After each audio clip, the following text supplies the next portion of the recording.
Ինչն է տարբերությունը այս ընտրությունների եւ 21 թվականի ընտրությունների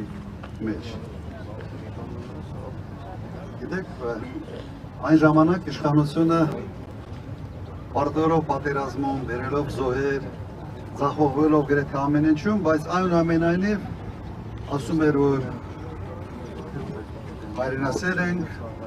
որ պայքարում ենք Հայաստանի համար, որ վերադարձնելու ենք, օկուպացնելու ենք, չէ՞, տենց էին ասում Շուշի եւ Լաչինը եւ Հադրութը, Լաչինի Միջանցքն ենք պահում եւ այլ։ Ժողովուրդ ջան, հիմա ինչ է ասում այս իշխանությունը, ինչ է ասում Նիկոլ Փաշինյանը։ Հիմա ասում ընդհանրապես մենք ինչ կապ ունենք սրա հետ։ Արցախում ոչինչ բան չի կառուցվել, ոչ դպրոց ա եղել, ոչինչ բան չի եղել։ Շուշին դժգույն ու դժբախտ քաղաք էր։ Եվ ընդհանրապես մեր պատմությունը, այն պատմությունը չի, որը մենք պետք է ուսումնասիրենք, բայց պատմությունը ավելի ուրիշ է։ Ինչ ցեղասպանություն, հələ պետք է պարզենք այդ ցեղասպանությունը ինչի համար եղավ, թե մեղավորը ով է, մի հատ հասկանանք ինչի Թուրքիան որոշեց 1.5 միլիոն հայ կոտորել, եւ ընդհանրապես խի եք Արարատին նայում, կա Արագած, մի հատ բավարարվենք մեր Արագածով։ Սա 180 աստիճանի փոփոխություն է ամեն ինչում։ Այն ժամանակ մարդիկ կարող է մտածեին, ասեին դե լավ է, իսկապես էս հարիվը ինչ անի, հիմա պատերազմ է, փորձ չուներ, բան չուներ, հիմա սենց ստացվեց եւ այլ։ Հիմա ինչ պիտի ասի։ Հիմա Նիկոլ Փաշինյանի համար ձայն տվողը ինքը իրեն հարց պիտի տա, թե ոչ, ես ինչի համար եմ ձայնս տալիս այս մարդուն։ Որ իմ ինքնությունը փոխի, իմ պատմությունը փոխի, որ արդարացնի ամեն ինչ։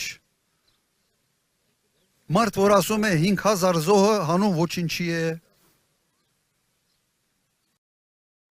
Եվ այդ հարցը ինձ տալով անընդհատ ես չեմ հասկանում, թե ինչ պատճառաբանությամբ, ինչ մոտիվացիայով, ինչ հիմնավորումով մարդ պետք է գնա եւ ձայն տա ԿՊ-ին։ Էլ մի կողմ դնենք այն աներեսությունը, որով այսօր գնում են իրենք մարդամեջ եւ խոսում են եւ փորձում են համոզել, որ իրենք այն քաղաքական ուժն են, որը պայծառ ապագա է բերում Հայաստանին։ Մարդ մի քիչ ամոթի զգացողություն ունենար, ուղղակի իր այդ կաբինետին այն ամեն ինչը կհավաքեր, ուղղակի կթողեր գնար եւ մարդամեջ դուրս գալու հնարավորություն չպետք է ունենա։ Համաձայն եք, որ սա է վիճակը, ժողովուրդ ջան։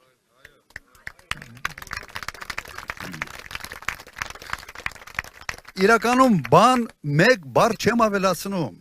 Ամբողջությամբ ինչ որտեղ ոչ ուղղակի, բայց ցիտում եմ այն, ինչ անում է այսօր իշխանությունը։ Հատ առ հատ։ Հիմա ինչ պետք է մենք անենք։ Եվս ասենք, այս հարիվին մի հատ էլ ձայն տանք, թողա մի հատ հասկանանք Սյունիքի ապագան ինչն ա լինելու։ Միգուցե Սևանը պիտի գյոչայ դառնա։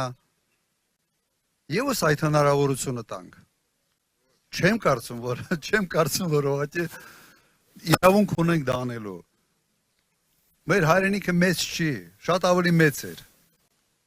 Հիմա շեշտակի խուզել են, հիմա այն քարտեզները որ դերել է, դա էլ մի քիչ էլ դա է խուզած։ Եվ քիչ է այս ամենը, դեռ հրապարակային հայտարարում են, որ ադրբեջանական ինչ որ հողեր դեռ մեր վերահսկողության տակ է։ Էստի համեցեք են անում պատերազմի համար։ Կամ փորձում են նախապատրաստել մեր ժողովրդին հետագա հողային զիջումների։ Հաշտ ենք մենք սրա հետ։ Ոչ, կարծում եմ հաշտ չենք։ Կարող ենք այս հարցը լուծել։ Վստահաբար կարող ենք։ Վստահաբար։ Ուրեմն ինչ պիտի անենք։ Պետք է պայքարենք, գիտեն, որ կա ինչ որտեղ մտցրել են վախի մթնոլորտ։ Հենց տոտալ հեռախոսների լսում, մարդկանց աշխատանքից ազատել, մի հատ Facebook-յան լայքի համար աշխատանքից են ազատում։ Հիմա իրականում ժողովրդավարությունից էլ չեն խոսում, դժվար է խոսալ։ Առաջ այս թեզերից մեկը ժողովրդարությունն էր։ Հայաստանի ամբողջ պատմության մեջ այդքան բանդարկյալ իրենց հրճակած, հայտարարած մարդ չի եղել, ինչքան միայն այս 6 ամսում, երևի այս վերջի 6 ամսում կան Հայաստանում։ Սա լավ, միչև ուր, միչև երբ, եւ ինչի համար, հանուն ինչի։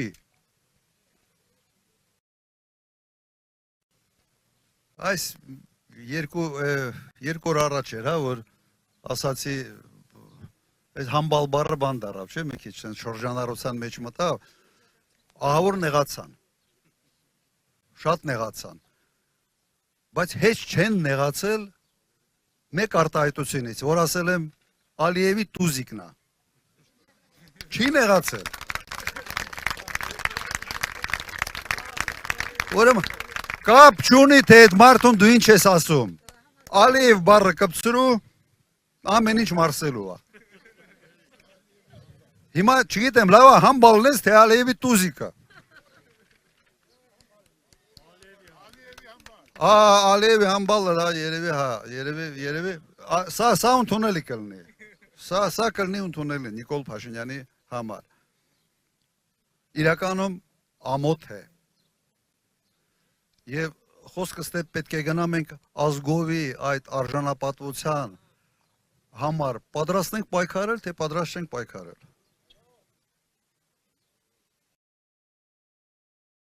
Ուրեմն եթե պատրաստ ենք, մի հատ լավ բարձր ասա։ Մի րոպե։ Պատրաստ եք, իհարկե։ Պատրաստ եք։ Հիմա Ժորժ ջան, կարող ենք։ Միասին։ Միասին։ Պատրաստ ենք։ Շնորհակալություն, ապրեք։